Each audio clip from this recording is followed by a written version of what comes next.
Hello friends, welcome to my channel unfolded English. আজকে আমরা শিখবো ভয়েস চেঞ্জ। এর আগে কিন্তু আমরা ভয়েস চেঞ্জের কয়েকটা ক্লাস করেছি। হ্যাঁ, সেখানে আমরা ওই 3 থেকে 4টি ক্লাস করেছি। দেখবে একটা প্লেলিস্ট করা আছে, সেখানে আমরা মানে টেন্স অনুসারে ভয়েস চেঞ্জ করেছি, ইম্পারেটিভ, ইন্টারগেটিভ, এইগুলো কয়েকটা ক্লাস আমরা করেছি। যারা দেখোনি ক্লাসগুলো দেখে নেবে। আর যারা আজকে প্রথম দেখছো বা দেখতে শুরু করেছো, অনেকে থাকে প্রতিবারই নতুন নতুন দর্শক প্রতিবারই থাকে আর কি আমার ক্লাসে, তো তারা প্রত্যেকে দেখতে থাকো। দেখো, গ্রামার একদম জলভাত হয়ে যাবে। গ্রামার নিয়ে কোনো সমস্যা থাকবে না, সঙ্গে থাকতে হবে। আমি যতটা পারি সহজ করে সুন্দর করে করার চেষ্টা করি। প্রত্যেকের সঙ্গে থাকো এবং অবশ্যই লাইক, শেয়ার এবং সাবস্ক্রাইব করে দিও।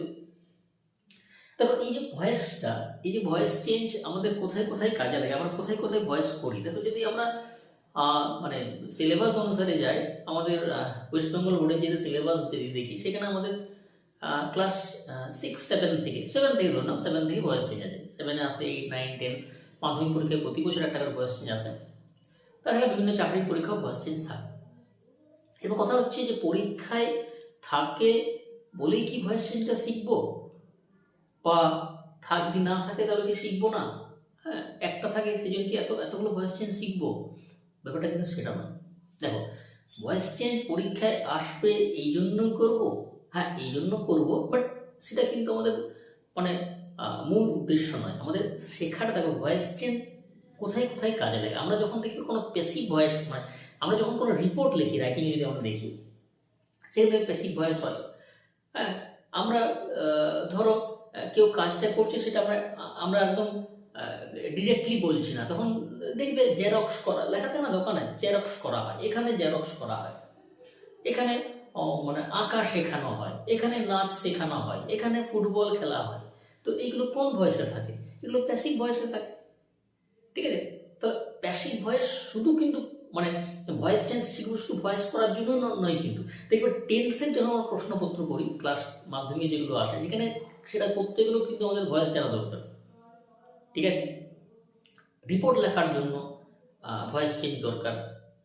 হ্যাঁ, আরও বিভিন্ন জায়গায় কিন্তু আমরা লেখার ক্ষেত্রে বলার ক্ষেত্রে কিন্তু আমরা ভয়েস চেঞ্জটা আমরা শিখি বা শিখবো। আচ্ছা, আজ যেটা শিখবো সেটা হচ্ছে passive voice with double object. দেখো, এখানে ঢোকার আগে অবজেক্ট জিনিসটা কি আমি তোমাদের একটু খুব সহজ করে বলি যে হোয়াট ইজ অবজেক্ট। অবজেক্টকে বাংলায় বলা হয় কর্ম। এরপর ভেবে নিও না যে কর্ম মানে কাজ। হ্যাঁ, আমরা ছোট থেকেই শুনে আসছি যে ভালো কর্ম করলে ভালো ফল পাবে, তাহলে কর্ম মানে এখানে কিন্তু কাজ নয়। ঠিক আছে, দেখো আমি একটা এক্সাম্পল দিলে পরিষ্কার হয়ে যাবে। ধরো আমি বললাম যে Ram gave me a pen. Ram আমাকে একটা কলম দিয়েছিল। ঠিক আছে, এখানে দেখো এই সেন্টেন্সের দুটো অবজেক্ট আছে। ঠিক আছে, দেয়ার আর 2 অবজেক্টস ইন দিস সেন্টেন্স। এই সেন্টেন্সে দুটো অবজেক্ট আছে। ওকে, আচ্ছা, এরপর চলে আসে যে হোয়াট ইজ অবজেক্ট। অবজেক্ট কি? দেখো, খুব সহজ করে যদি আমি বলি, এখানে প্রথমে তুমি ভার্বটাকে খুঁজে বার করো। আমরা জানি যে সাবজেক্টের পরেই ভার্ব বসে, সাবজেক্ট দেন কি বসে? ভার্ব। আচ্ছা, এই যে সাবজেক্ট, এরপর কি আছে? ভার্ব। আচ্ছা, গেভ মানে কি? দেওয়া। এরপর গেভকে প্রশ্ন করো। কি প্রশ্ন করবে? কি বা কাকে দ্বারা। ভার্বকে প্রশ্ন করবে কি বা কাকে দ্বারা, অর্থাৎ হোয়াট এবং হুম দিয়ে প্রশ্ন করবে। হোয়াট বা হুম দিয়ে প্রশ্ন করবে। আমরা যখন ভার্বকে প্রশ্ন করি কি বা কাকে দ্বারা, যে উত্তরটা আমরা পাবো সেটাই হবে অবজেক্ট। ক্লিয়ার? আরেকবার বলি, আমরা যদি ভার্বকে প্রশ্ন করি কি দ্বারা প্রশ্ন করব? কি বা কাকে দ্বারা। তাহলে ভার্বকে কি বা কাকে দ্বারা প্রশ্ন করলে যে উত্তর পাওয়া যায় সেটা হচ্ছে অবজেক্ট। এরপর দেখো, রাম আমাকে একটি কলম দিয়েছিল। আচ্ছা, কি দিয়েছিল? পেন।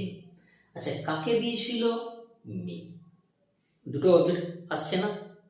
তাহলে এই সেন্টেন্সে দুটো অবজেক্ট আছে।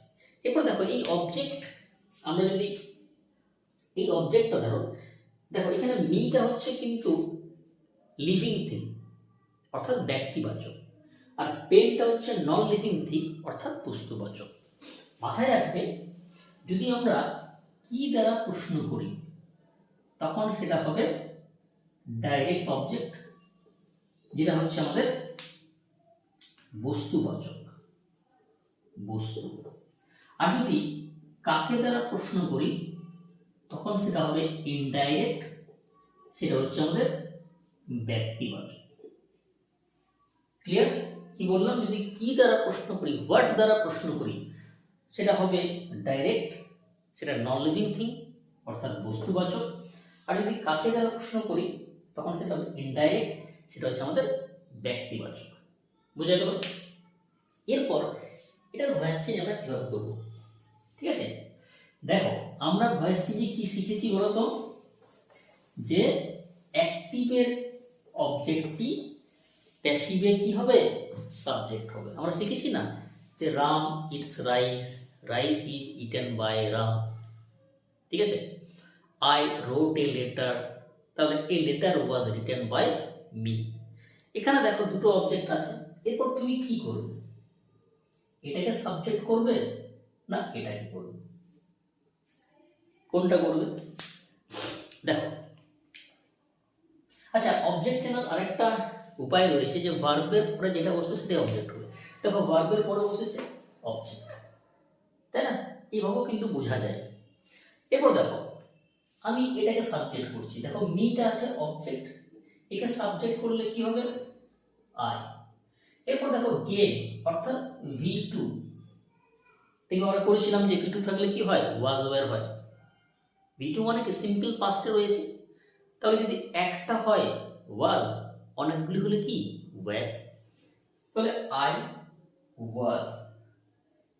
এই যে গেম, এর থার্ড ফর্ম হচ্ছে given. I was given a pen by Ram. দেখো এই যে একটা, এই যে মিটা অবজেক্টটা সাবজেক্ট হলো, আর এই পেনটা কিন্তু এখানে অবজেক্ট হিসেবেই থেকে গেল।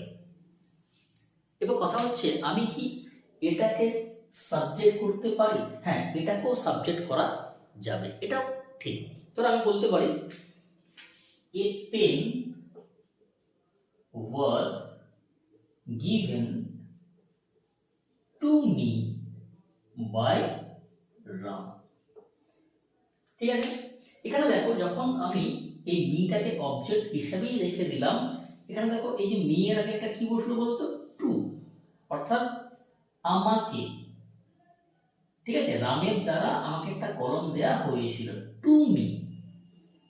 ঠিক আছে, যদি তুমি বস্তুবাচককে তুমি যদি সাবজেক্ট করো, সেক্ষেত্রে এই যে ব্যক্তিবাচক যে অবজেক্টটা তার আগে একটা টু বসাবে।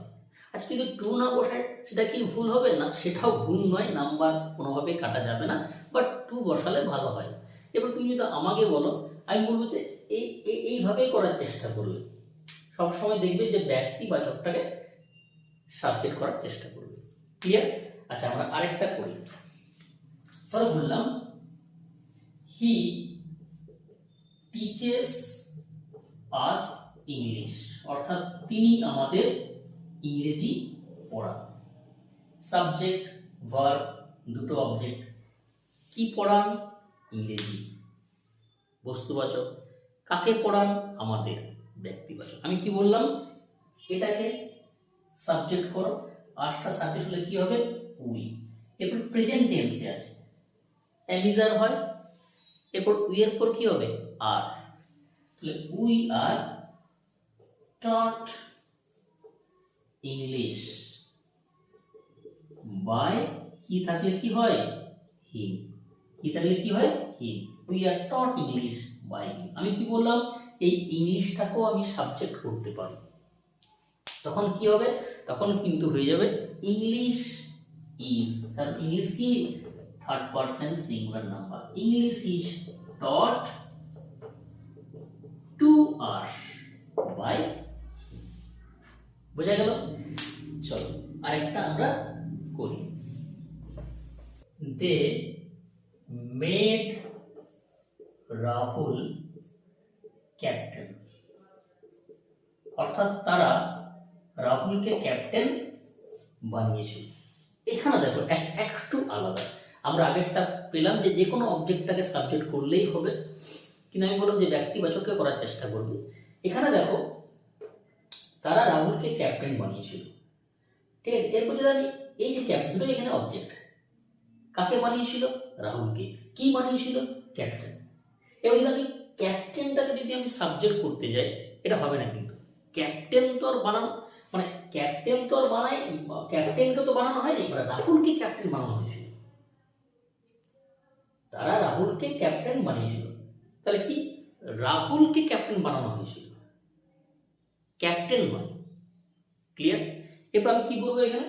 এখানে আমি কি করবো? এই যে রাহুল, একে আমি সাবজেক্ট করবো। কি করব? রাহুল। আচ্ছা, মেড মানে কিসে আছে? V2 তো আছে, অর্থাৎ রাহুল ওয়াজ, V2 দেখলে ওয়াজ হয় সিঙ্গুলার, তো Rahul was made captain by they, অর্থাৎ তাদের দ্বারা রাহুলকে ক্যাপ্টেন বানানো হয়েছিল। এখানে হিও করা যেত যে he was made captain by them, কিন্তু আমি হি করবো না, কারণ রাহুল তো দেওয়া আছে আমার অবজেক্ট রাহুল, তাহলে রাহুলকে যদি সাবজেক্ট করি তাহলে রাহুলই হবে। ফলে তোমরা কিন্তু এইভাবেই করবে। Clear? Rahul was made captain by them. আশা করি প্রত্যেকের বোঝা গেছে। এইভাবেই কিন্তু আমরা গ্রামারের প্রত্যেকটা টপিক জল ভাত করে তুলব। ঠিক আছে? আমি আগেও বলেছি যে গ্রামার হচ্ছে একদম হাতের ময়লা। এখানে হাতের ময়লা মানে হচ্ছে পিস অফ কেক, অর্থাৎ খুব সহজ কনসেপ্টগুলোকে আয়ত্ত করি, প্র্যাকটিস করি। ঠিক আছে? আমাদের কাছে এই জিনিসটা খুব সহজে দাঁড়াবে, এবং তার জন্য কিন্তু সঙ্গে থাকতে হবে। ঠিক আছে? আমি প্রত্যেকেই লাইক, শেয়ার এবং অবশ্যই সাবস্ক্রাইব করে রাখো। দেখা হচ্ছে পরবর্তী ক্লাসে। ওকে, থ্যাংক ইউ।